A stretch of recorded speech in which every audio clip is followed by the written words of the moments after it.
Aryan debates आए हैं। हाँ जी, आर्यन डिबेट्स बताएँ क्या जानना चाहते हैं? हेलो, क्या हाल है? ठीक है? हाँ जी, बताइए। आवाज़ आ रही? आवाज़ आ रही? आ रही है आवाज़ आ रही है, अच्छा। बताइए। मैं पाली के जो नंबर है ना, उन पर बात करना चाहता हूँ। अच्छा जी, कर लीजिए बात। हुँ। अच्छा लिखा है एका, द्वि, ति, चातु, पंचा, चा, सत्ता, अट्ठा, नवा, दसा। अच्छा 10 जी। तक नंबर हैं, ठीक है? अच्छा, हुँ, ये जो हुँ। नंबर है ना, ये आज की जो यूरोपियन लैंग्वेजेज़ हैं, ये बिल्कुल वैसे ही हैं। English, German, Swedish, Norwegian, French, Italian, Spanish, Portuguese, Catalan, Latin, Russian, Polish, Welsh, Greek, Sanskrit. तो 3 नंबर पर मैं आपको बताता हूँ कि क्या लिखा है इसमें। इंग्लिश में तो 3 है ना, आगे आता है द्रि, त्रि, त्रै, त्रोइस, त्रै, त्रेस, त्रेस, त्रेस, त्रेस, त्रि, तर्जी, त्रि, त्रेस और फिर संस्कृत में त्राया।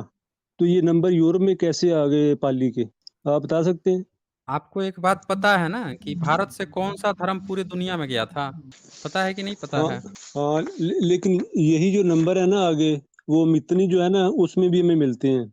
हाँ, तो मिलेंगे ना, काहे नहीं मिलेंगे? जब मित भारत से जब जो इंडस वैली सिविलाइज़ेशन जो थी, तो इंडस वैली सिविलाइज़ेशन से जब यहाँ से जहाज़ों में भर-भर के चीज़ें जाती थी ट्रांसपोर्ट होके वहाँ पे, ट्रेडिंग होती थी और वो चीज़ें भारत में भी वहाँ की चीज़ें जब मिलती हैं इंडस वैली सिविलाइज़ेशन में, तो वो तो हमारे यहाँ तो ये सारी लॉस्ट सभ्यता थी ना, इंडस वैली, बुद्धिस्ट सभ्यता, फिर सम्राट अशोका की सभ्यता, गुप्त वंश, ये सारे सभ्यताएँ मिटी हुई थीं।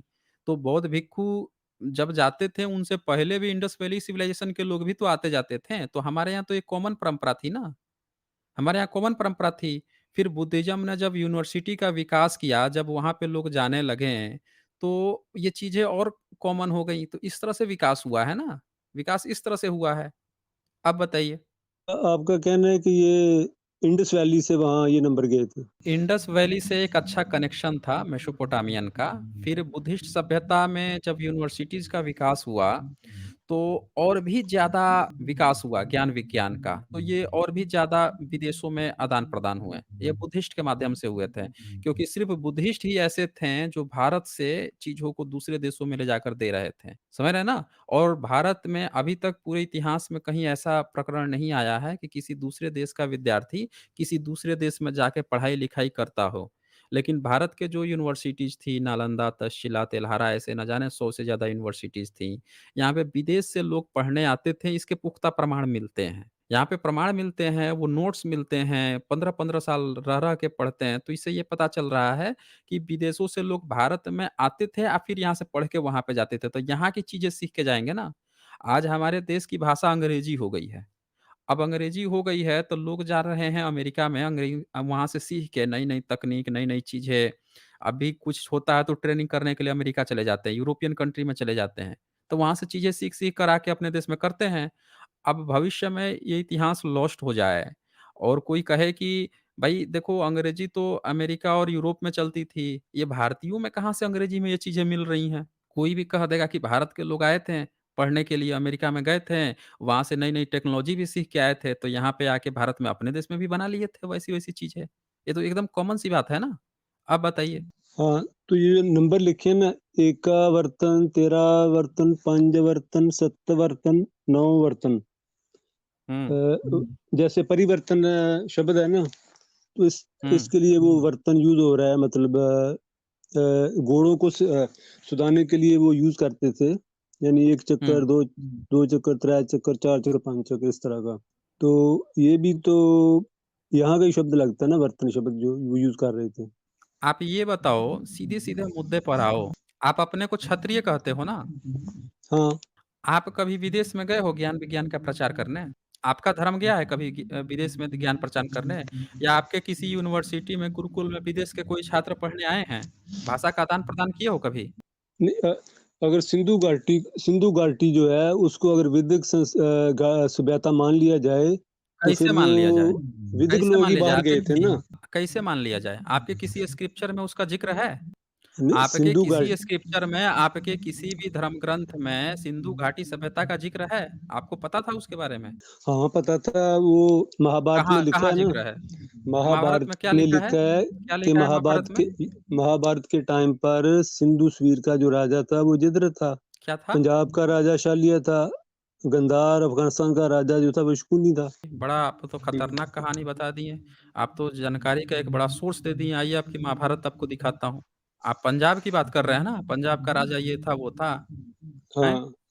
अभी आपको दिखाता हूँ महाभारत में क्या लिखा है पंजाब के बारे में। आपको लगता है आप सही से पढ़े नहीं हैं पंजाब के बारे में महाभारत में क्या लिखा है। आप जो है ना आपके तरफ से हल्का-हल्का बैकग्राउंड साउंड भी आ रहा है। मैं दिखाता हूँ आपको। ये लीजिए आपका महाभारत दिखाता हूँ मैं। क्या-क्या लिखा है महाभारत में आपके पंजाब के बारे में आप सही से पढ़े नहीं हैं। ये देखिए ये। महाभारत का चतुर्थ खंड है और कर्ण पर्व। इसमें जो है कर्ण जो है महाभारत का ज़िक्र करता है। आप बोल रहे थे ना कि ये था, वो था। देखिए वो तो गाली दे रहा है पंजाब को, धर-धर के गाली दे रहा है। बहुत भयंकर गाली दिया है। वो तो कह रहा है कि उस देश में रहना नहीं चाहिए। समझ रहे हैं?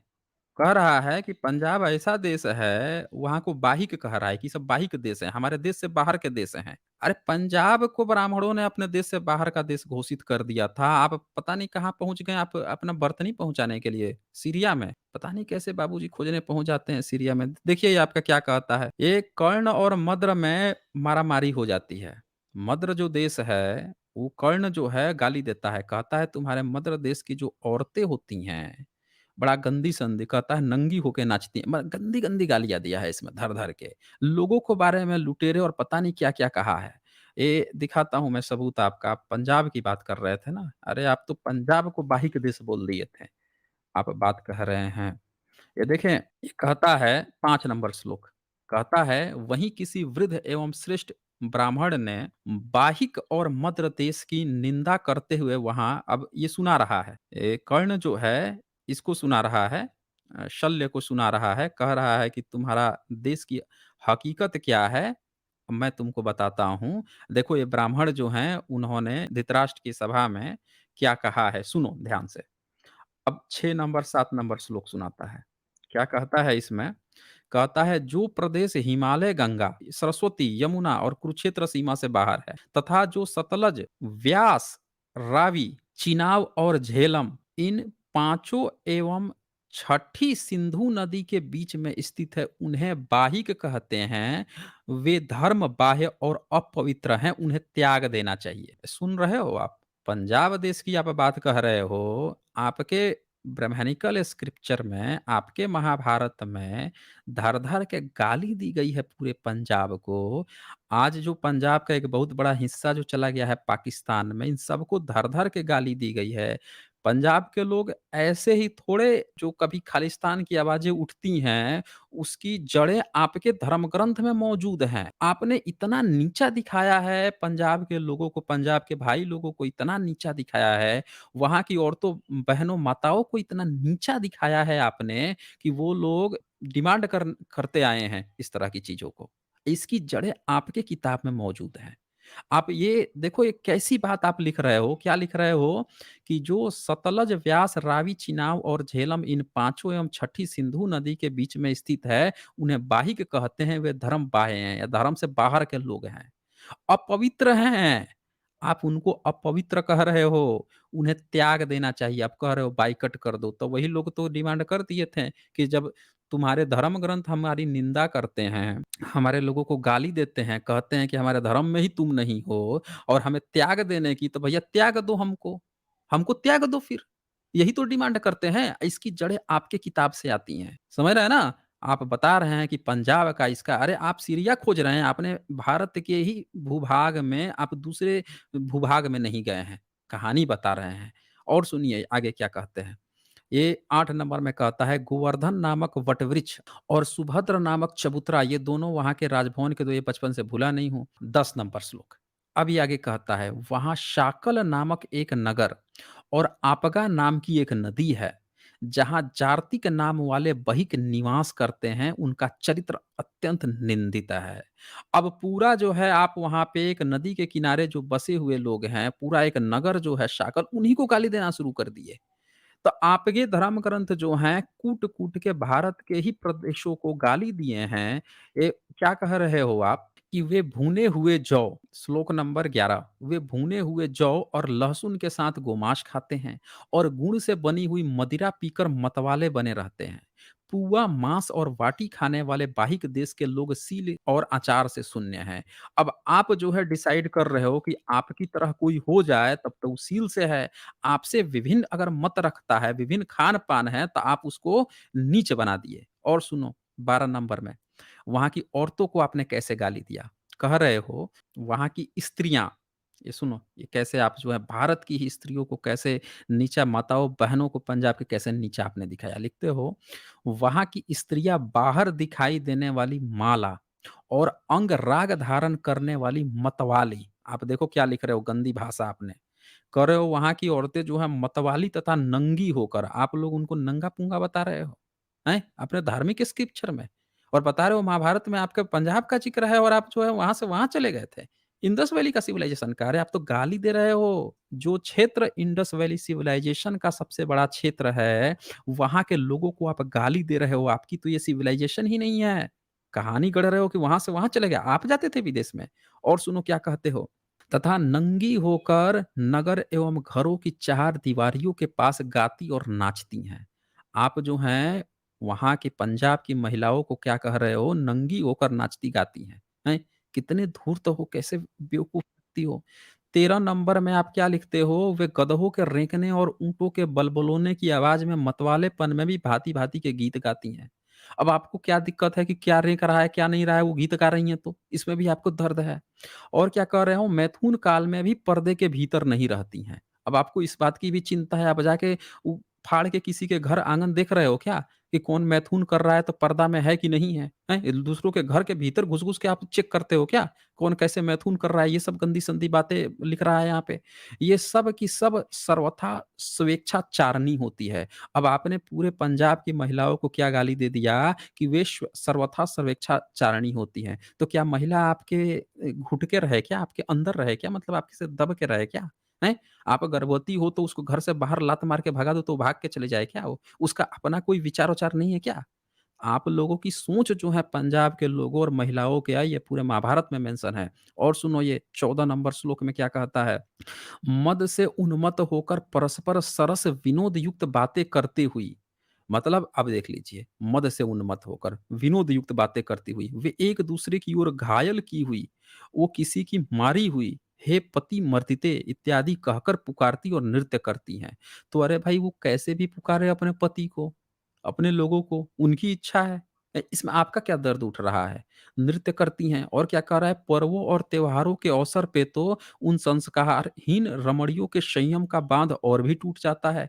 तो आपकी तरह दब के रहें क्या ये लोग? लोगों का अपना जीवन शैली है। अमेरिका के लोग जो हैं वहाँ इससे ये पता चलता है कि जो पंजाब का क्षेत्र रहा होगा, वहाँ के महिलाओं को, वहाँ के पुरुष जो हैं अपने अंदर में दबा के नहीं रखते थे, बल्कि महिलाओं को भी स्वतंत्रता थी कि वो अपनी इच्छा से नाच-गाना कर सकती थीं, अपनी इच्छा से वो लोगों से मिल-जुल सकती थीं, मर्दों से बातें कर सकती थीं, और वो खुलापन था जो आज की महिलाएँ जो चाह रही हैं वो जो पंजाब रहा, चूँकि बुद्धिस्ट पंजाब है एंशिएंट इंडिया में, तो वहाँ पे ये चीज़ें रही होंगी और आप गाली दे रहे हो वहाँ के मर्दों को, महिलाओं को, कि आपके मनुस्मृति की तरह कैसे नहीं स्त्रियों को दबा के रखा गया है। आपको इस बात का दर्द है।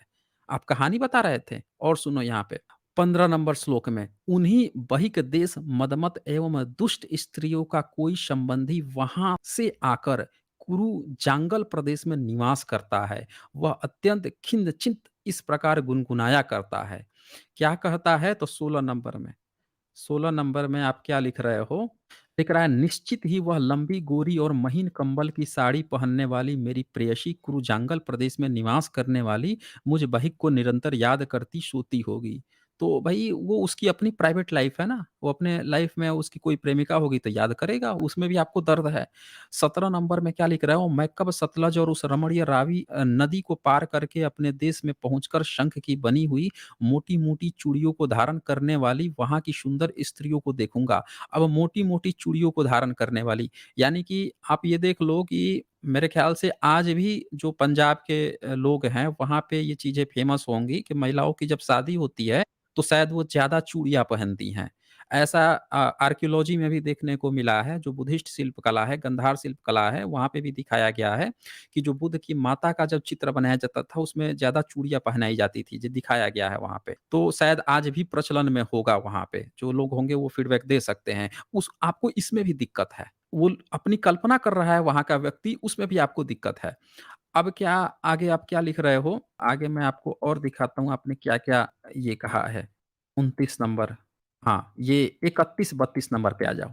यहाँ पे क्या कहता है कि जहाँ शतद्रु, सतलज, विपाशा, व्यास, तीसरी इरावती, रावी, चंद्रभागा, चिनाव और वितस्ता, झेलम, ये 5 नदियाँ छठी सिंधु नदी के साथ बहती है। वहाँ पीलू नामक वृक्षों के कई जंगल हैं। वे हिमालय की सीमा से बाहर प्रदेश आरठ नाम से विख्यात हैं, वहाँ का धर्म कर्म नष्ट हो गया है, उन देशों में कभी न जाएँ। तो आप जो है आरठ जो आज के जो जाट लोग हैं उनको कहा जाता है। आजकल जाट लोग जातिवादी भी हो गए हैं, उनको भी ये बात समझना चाहिए कि आप जातिवाद किससे कह रहे हो? आपके पूरे क्षेत्र को, आपके इस जगह को गाली ब्राह्मणिकल सिस्टम दे रहा है, तो आप यूनिटी की बजाय पता नहीं कहाँ फँसे हो। ये देखें, ये सीधे-सीधे कह रहा है, गाली दे रहा है यहाँ पे कि वहाँ धर्म कर्म नष्ट हो गया है, उस देशों में कभी ना जाएँ। तो आपका ब्राह्मण संप्रदाय जो है वो सीधे-सीधे पूरे पंजाब में ही जाने को मना कर दिया था। आप कहानी गढ़ रहे थे कि आपका ब्राह्मण धर्म विदेश में जाता था। अरे समुद्र पार पे रोक लगाया, भारत के ही अलग-अलग प्रदेशों में जाने पे रोक लगाया, सौराष्ट्र को गाली दिया धर-धर के, केरल को गाली दिया, पूरे साउथ इंडिया को गाली दिया, पूरब के राज्यों को गाली दिया। यहाँ तो कह रहा है कि ये पूरे नदियाँ जो हैं जहाँ पे पंजाब हैं, उन सबको गाली दे रहा है कि वहाँ कभी जाना ही नहीं चाहिए। आप कहानी गढ़ रहे थे कि वहाँ से आप एंशिएंट इंडिया में वहाँ जाते थे। एक महाभारत कौन लिखा फिर? एक गाली कौन दे रहा है कि वहाँ मत जाएँ? फिर ये कह रहा है यहाँ पे 33 और 34 नंबर, जिनके धर्म कर्म नष्ट हो गए हैं, वे संस्कारहीन जारज, जारज मतलब समझते हो? बाप जो है कोई और हो, बाप का नहीं पता हो, जारज, बाहिक यज्ञ कर्म से रहित होते हैं, यानी वो लोग यज्ञ भी नहीं करते। ये देख लीजिए, ये कह रहा है बाहिक यज्ञ कर्म से रहित होते हैं, यानी कि पंजाब के लोग उस समय यज्ञ भी नहीं करवाते थे आपसे, तो इसलिए महाभारत उनको गाली दे रहा है। ब्राह्मणों की यजमानी वहाँ पे नहीं चलती थी, तो वो धर-धर के गाली दे रहा है आपको। कहानी गढ़ रहे हैं कि आप पंजाब में बसते थे, तो वहाँ से आप उधर चले गए थे, हैं? आप धर-धर के गाली दिए हैं। वो लिखता है, उनके दिए हुए द्रव्य को देवता, पितर और ब्राह्मण भी नहीं ग्रहण करते हैं। तो चूँकि वो लोग यज्ञ नहीं कराते हैं, तो इसीलिए उनके द्रव्य कोई भी चीज़ को वहाँ का ब्राह्मण-वाह्मण कुछ नहीं लेता, ये बात सुनने में आई है। अब 35-36 ये पूरा बखान है आपके महाभारत का कि कैसे आप लोगों ने, और देखो आप क्या कहते हो यहाँ पे 35-36 में लिखते हो, किसी विद्वान ब्राह्मण ने साधु पुरुषों की सभा में यह भी कहा। अब देखो ब्राह्मण ही कह रहा है, इसमें ये बताया जा रहा है कि ब्राह्मण ही कह रहा है इन सारी बातों को कि बाहिक देशों के लोग, बाहिक देश कौन? जो आज के पंजाब लोग हैं, उसमें हरियाणा भी इंक्लूड है, क्योंकि हरियाणा अब जाके हटा है। तो उस वो भी इंक्लूड है और पाकिस्तान भी पूरा इंक्लूड है। अब ये कह रहा है कि किसी विद्वान ब्राह्मण ने साधु पुरुषों की सभा में यह भी कहा था कि बाहिक देश के लोग काठ के कुंडों तथा मिट्टी के बर्तनों में जहाँ सत्तू और मदिरा लिपटे होते हैं और जिन्हें कुत्ते चाटते रहते हैं, घृणा शून्य होकर भोजन करते हैं। बाहिक देश के निवासी भेड़, ऊँटनी और गदही के दूध पीते, उसी दूध बने हुए दही, घी आदि भी खाते हैं। अब देखो आपकी किस बात की चिंता है? कि पूरे बाहिक देश के लोग जो हैं भेड़, ऊँटनी और गधों के दूध पी लेते हैं या उससे दही और घी बना के खाते हैं, उसमें भी आपको दर्द उठ रहा है। अरे कोई व्यक्ति अपने घर में क्या खा रहा है, क्या पी रहा है, तो दर्द आप में क्यों चुल उठ रही है? बोल रहे हो वहाँ नहीं जाना है। फिर क्या कहता है 37 नंबर में कहता है, वे जारज पुत्र उत्पन्न करने वाले नीच आरठ। आरठ मतलब यहाँ जात जो कास्ट उसकी बात कह रही है, इनको नीच बता रहा है। कह रहा है वे जारज पुत्र उत्पन्न करने, जारज पुत्र मतलब जिसमें पिता पता नहीं हो। जैसे शंकराचार्य को भी इन्होंने कहा कि शंकराचार्य जारज पुत्र था, उसका बाप का पता नहीं था। किसी ने कहा कि 3 साल पहले ही छोड़ के चला गया था, माता जो है कौन क्या किया, ये सब भी लिखे हैं उनके बारे में। तो ये क्या कह रहे हैं कि नीच आरठ नामक बाहिक सबका अन्न खाते और सभी पशुओं का दूध पीते हैं। अब देखो आपको इस बात से भी दिक्कत है कि वो सभी का अन्न खाते हैं, यानी वहाँ कोई भेदभाव नहीं है। वो लोग भेदभाव नहीं करते हैं, एक-दूसरे से एक-दूसरे का अन्न भी खाते हैं, तो आप उनको गाली दे रहे हो।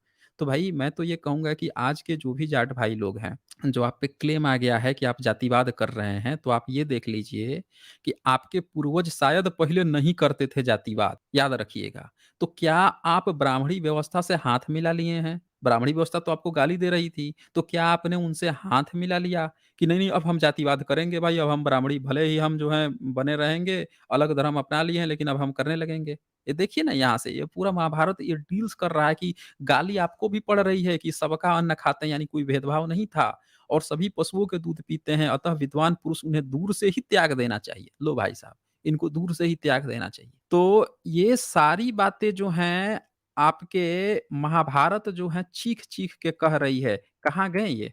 हुँ? ये देखें इसमें ये भी लिखा है कि जहाँ पर्वत से निकलकर ये पूर्वोक्त पाँचों नदियाँ बहती है, वे आरठ नाम के प्रसिद्ध बाहिक प्रदेश है, उनमें श्रेष्ठ पुरुष 2 दिन भी निवास न करें।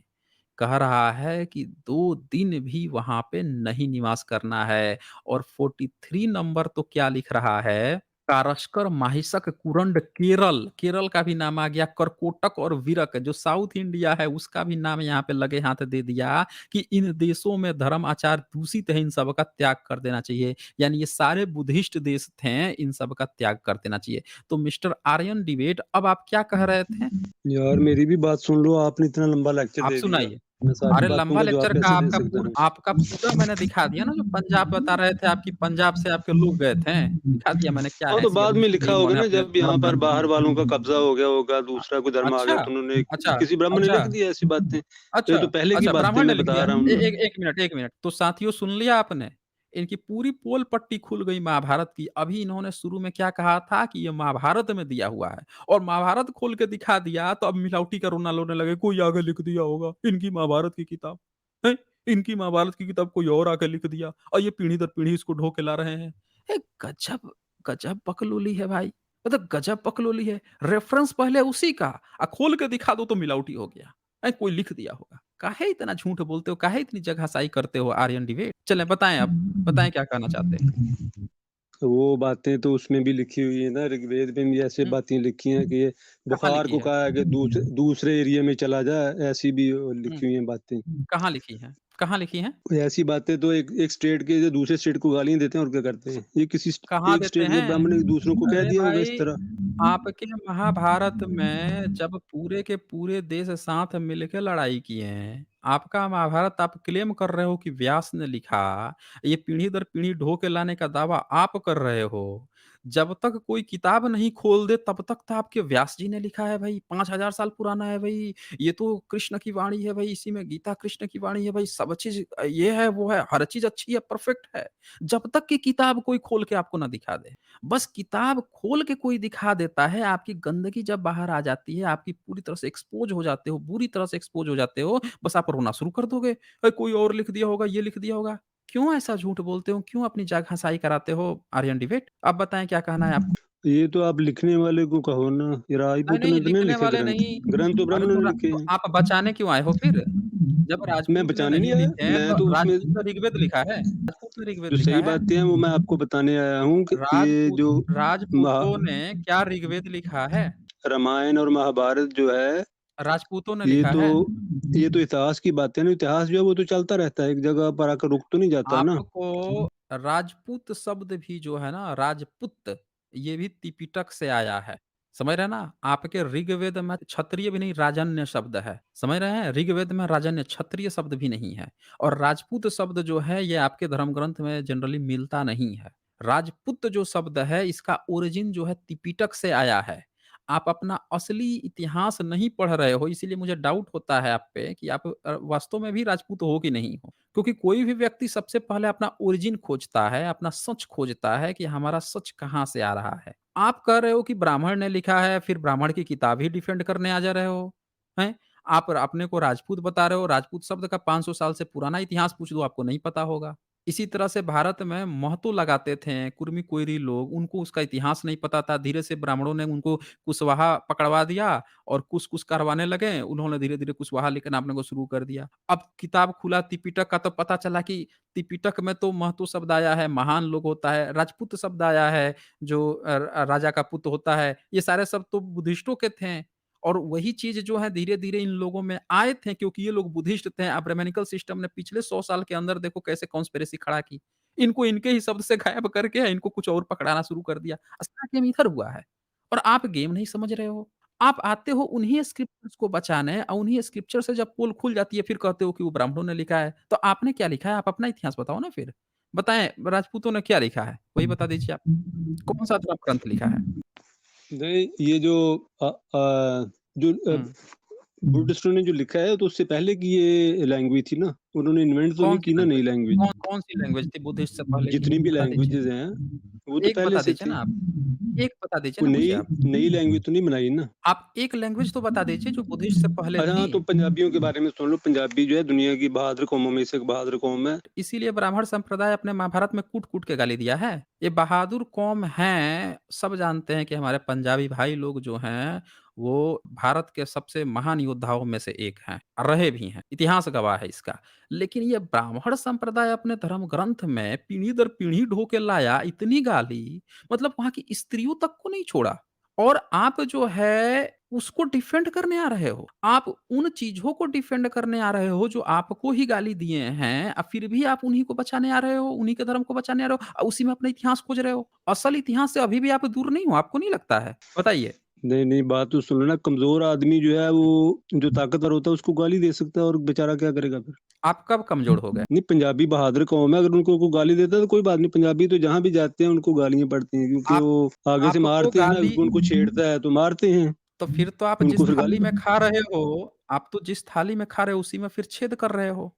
आपको वो गाली पर गाली दे रहा है, आप उसी के धर्म आए हो बचाने, उस धर्म में अपना इतिहास खोजने आए हो। अब वो कह रहा है कि उस जगह पे निवास नहीं करना चाहिए, 2 दिन निवास नहीं करना चाहिए। वहाँ धर-धर के गाली दे रहा है। वहाँ की औरतें जो हैं मनुवादी नहीं है, मतलब मनुवाद उन पे नहीं थोपा गया है, उनको फ्रीडम दिया गया है, उस पे भी उसको दिक्कत है। औरतों को गाली दे रहा है, नीच बता रहा है और आप उसी के धर्म में अपना इतिहास खोज रहे हो। आपको नहीं लग रहा है कि आप कुछ गलत ढंग से वो इतिहास खोज रहे हो? आपको नहीं लग रहा? तो हमारे पास अपना इतिहास है ना, मैं आपको बताता हूँ, ये वंशावली देख रहे हाँ, हो? बताइए। हाँ, दिखाइए, दिखाइए मुझे। ब्रह्मा के आगे वो मरीचि, आगे कश्यप लिखा है। हुँ। उसके बाद विवाश्वन यानी या सूर्या, इससे सूर्य वंश चला। उसके आगे मानु महाराज आते हैं, ये रहे मानु महाराज, कहाँ से? ये कहाँ से विवाश्वन। वंशावली लाए हो? और वो आगे जो कृष्णा की आप बात करते हैं ना, कृष्णा। 1 मिनट, मैं पूछ रहा हूँ कहाँ से वंशावली लेकर आए हो आप? कहाँ से आप ये फर्जी चीज़ें जो हैं अभी भी आप ब्राह्मणों की किताब में अपनी वंशावली खोज रहे हो? वो धर-धर के आपको गाली दे रहा है, आपको धर्म से बाहर मान रहा है, बाहिक देश ही बाहिक बता दिया है कि देश ही बाहर के हैं, हमारे देश के हैं ही नहीं। इंक्लूड ही नहीं है और आप उसमें अपना ज़बरदस्ती पूछते नहीं। आप ये मानते हो क्या कि ब्राह्मण आपके पिताजी हैं? आप ऐसा मानते हो? नहीं, नहीं, नहीं, नहीं, मैं आपको बताता हूँ ना, आपने सुना नहीं मेरी तो बात उस नहीं दिन मान रहे तो कि क्यों पिता क्यों कौन है, मैं ज़बरदस्ती बताता हूँ उसमें ना अपना आपको। खोज रहे हो? आप ये बताओ ये ब्रह्मा को क्यों अस्तित्व मान रहे हो? ब्रह्मा का अस्तित्व क्यों मान रहे हो? और मारीच कश्यप में क्यों अपना अस्तित्व खोज रहे हो? ये बताओ आप मुझे। ये देखो, ये ऋषि विश्वामित्र का नाम यहाँ लिखा हुआ है। कहाँ से आया है ऋषि ये वंशावली? भरद्वाज भी यहाँ लिखा है, गृत्समद लिखा है, उसके ऊपर फिर वो अत्रि आते हैं, फिर मरीचि, कश्यप, फिर ये आगे मानु का एक बेटा दृष्टा है, उसके भी डिसेंडेंट वो प्रीस्ट बनते हैं। 1 मिनट, मैं पूछ रहा हूँ कि जब हिस्टोरिक डिबेट चल रही है, हिस्ट्री पे चर्चा हो रही है, तो ये पुराणों के गप्पे उठा के आप वंशावली काहे दिखा रहे हो? कहीं इतिहास में इनमें से किसी का भी सबूत मिला है? किसी का पुरातात्विक सबूत मिला है जो हम इस वंशावली को मान लें? महाभारत जो धड़ाधड़ आपको गाली दे रहा है, उन्हीं में से उठा के आप जो है काल्पनिक चरित्रों को आप वंशावली फर्जी बना लिए हैं और उसमें इतिहास खोज रहे हैं आप। आप ऑथेंटिक सोर्स पे क्यों नहीं जा रहे? आप बता क्यों नहीं रहे हैं कि आपको कहाँ से ये फर्जी वंशावली मिली है? सोर्स बताइए ना, किस पुरातत्व से मिला है या किस स्क्रिप्चर से मिला है? वो स्क्रिप्चर कितना पुराना है? थोड़ा ऑथेंटिक डिबेट कीजिए ना, फिर हम बताते हैं ना आपको। ये तो कर्नल जेम्स टाड जो है उसने लिखा हुआ है ना अपनी किताब में, 3 वॉल्यूम की किताब है उसकी। अरे भाई! तो जेम्स टॉड जो लिखा है, वो आपका सही इतिहास लिख के चला गया है। पुराण के गप्पे उठा के छान दिया तो वो आपका सही इतिहास हो गया। फारस के रेस में सब घोड़े घोड़े ही होते हैं, हैं? कुछ घोड़े के रूप में गधे भी होते हैं। आप हर किसी व्यक्ति ने कहीं से कुछ कंपाइल किया, जेम्स टॉड जब कंपाइल कर रहा था, तो राजपूताना के इतिहास में हाथ खड़ा कर रहा था। उसको समझ में नहीं आ रहा था कि राजपूताना का इतिहास कहाँ से लिखें। तो उसने क्या किया, फिर ब्राह्मणिकल स्क्रिप्चर्स उठाया। अब ब्राह्मणिकल स्क्रिप्चर्स में उठा के उसने फिर सोच रहा है कि यार यहाँ पे तो बुद्धिस्ट का कुछ है नहीं, जैन थोड़े से हैं, आज के राजपूत जो हैं तो ब्राह्मणी व्यवस्था के लोग मानने वाले हैं, तो इन्हीं का इतिहास ब्राह्मण से ही उठा लेते हैं। उसको तो ये भी नहीं पता था कि राजपूत लिखा भी नहीं है कि राजपूत शब्द जो है पाली से आया है, वो त्रिपिटक से आया है, उसको ये भी तक नहीं पता है। अब्राह्मणिकल सिस्टम में नाम ही नहीं है ये। तो आप जो है, जो फर्जी की चीज़ें देखें, उसने कुछ बातें सही लिखी हैं, लेकिन कुछ जगह जहाँ पे वो ब्राह्मणिकल स्क्रिप्चर से सत्य निकालने की कोशिश करता है, वहाँ सब भ्रमित हो गए हैं। आज भी आप इतिहास जब पुराण में घुसेंगे, असली इतिहास निकालने के लिए तो आप फँस जाएँगे। आपको सही इतिहास अगर निकालना है, तो आप जो है एक्चुअल हिस्टोरिक सोर्स पे जाइए। फर्जी ब्रह्मा अभी अब मैंने आपको पूरा स्क्रिप्चर दिखा दिया मत्स्य पुराण का। क्या लिखा था उसमें? कैसे-कैसे पैदा किया था वो? बताइए। आपका ब्रह्मा जो है, ये था ना इसने, मैं दिखा देता हूँ आपको अभी। 10 बच्चे पैदा करता है। ये 10 बच्चे कौन थे? उन्हीं 10 बच्चों का आप यहाँ शब्दावली दिखा रहे हो। कश्यप है, ये है, वो है। आप ब्रह्मा की वंशावली दिखा रहे हैं। यहाँ पे ब्रह्मा की बेटी कन्या, कन्या सरस्वती है। नीचे देखें पुत्र मारीच, ब्रह्मा का पुत्र मारीच, ये आपके धार्मिक स्क्रिप्चर में लिखा है, जो ये कह रहा है कि पिताजी आप समर्थ हैं, फिर भी मन में उत्पन्न हुए काम के वेग को न रोककर पुत्री गमन जैसा दुस्तर पाप करने का आप जोखिम ले रहे हो। तो आप जो हैं ब्रह्मा, उसका बेटा मारीच, ये पूरा वंशावली आप पुराणों से उठा रहे हैं। आप पुराण की गप्पों को उठा के आप सोच रहे हैं कि ये इतिहास है। आप बोल रहे हैं कि ये मैं असली इतिहास दिखाता हूँ। अरे पुराण तो महाभारत के भी बाद में लिखे गए हैं। पुराणों की कई घटना तो महाभारत को ही एक्सप्लेन करने के लिए लिखी गई है। उसमें से फर्जी चीज़ें उठा के आप अपना इतिहास खोज पाएँगे। आपको नहीं लग रहा है कि आप अपने आप को धोखा दे रहे हैं, पूरे समाज को धोखा दे रहे हैं? पूरे राजपूत समाज को धोखा नहीं दे रहे हैं आप? आपको ऐसा नहीं लग रहा है? इतिहास जो है काल्पनिक गप्पों से नहीं, हिस्टोरिक रूप से सामने आना चाहिए ना, ऐतिहासिक रूप से सामने आना चाहिए। आपको इतना भर-भर के गाली दिया, इसी महाभारत में आपको बोल देता है कि आप जो है नाजायज़ पुत्र हो ब्राह्मणों के, फिर भी आपको अकल नहीं आ रही है। अब बताइए क्या कहना चाहते हैं? बोलिए। तो ठीक है, वो गाली देते हैं, उनकी मर्ज़ी है, उनको गुनाह होगा हमेशा। तो फिर क्यों उनकी स्क्रिप्चर उठा के आप सबूत दिखा रहे हो? क्यों वंशावली उनकी उठा के दिखा रहे हो? आपके प्रदेश को गाली दे रहे हैं, आपके पूरे कम्युनिटी को गाली दे रहे हैं, फिर भी उन्हीं में अपना इतिहास खोज रहे हो आप। चलें फिर अब आर्यन डिबेट, चलें फिर, मेरे ख्याल से आज काफ़ी समय मैंने आपको दे दिया। अगली बार आइए तो थोड़ा हिस्टोरिक प्रूफ लेकर आइए, पुराण की गप्पे लेकर मत आइए। पुराण की गप्पों से इतिहास नहीं चलता ना। हेमंत कुमार लिखते हैं, सर राजपूत को जरूर दिखाइए श्रीमद् भागवत पुराण 1:18 श्लोक 33 एंड 34। क्षत्रिय से पूछिए और दर्शकों को भी दिखाइए, फिर इनसे हिम्मत नहीं होगी जवाब देने की। ठीक है, मैं निकालता हूँ फर्स्ट, पहले स्कंद का 18 चैप्टर 33 में लिखा है, ये नरपति कहलाने वाले लोग उच्चिष्ट भोजी कौवों के समान शंड मुशंड होकर कितना अन्याय करने लगे हैं। ब्राह्मणों के दास होकर भी ये दरवाजे पर पहरा देने वाले कुत्ते के समान अपने स्वामी का ही तिरस्कार करते हैं। बताइए, ये देख लीजिए, ये जो है, ये क्षत्रियों को ऐसा लिख रहे हैं कि कुत्ते के समान अपने स्वामी का ही तिरस्कार करते हैं। 34 नंबर में लिखा है, ब्राह्मणों ने क्षत्रियों को अपना द्वारपाल बनाया है। द्वारपाल भी बनाया है, फिर कुत्ते से उनकी तुलना भी कर रहा है। आगे लिखता है, उन्हें द्वार पर रहकर रक्षा करनी चाहिए, घर में घुसकर स्वामी के बर्तनों में खाने का उसे अधिकार नहीं है। मतलब आप देख लीजिए कि पूरे जो क्षत्रिय समाज है, उसको किस तरह से इस भागवत पुराण में, जिसको महापुराण कह रहे थे, इससे पहले एक व्यक्ति आए थे, वो भी अपने को बोल रहे थे कि इसी को महापुराण कहा जाता है। बताइए, इसमें लिखा है कि वो ब्राह्मण के बर्तन में खा तक नहीं सकते हैं। तभी राजपूत समाज को, पूरे क्षत्रिय समाज जो है, उसको अंग्रेजों के समय में अपने को सो कॉल्ड अपर कास्ट कहलवाने के लिए इंग्लैंड तक कोर्ट में लड़ना पड़ गया। ये बोल रहा था कि तब शूद्र हैं, शूद्र बता रखा था। और बताइए, ये आके उन्हीं ब्राह्मण ग्रंथों में अपना इतिहास खोज रहे हैं, जो इनकी तुलना कुत्ते से कर रहा है। ये कह रहा है कि इनका काम है जो हमारी द्वारपाल बनकर रक्षा करना, हमारे बर्तन तक में नहीं खा सकता है। बहुत शुक्रिया आपका हेमंत जी।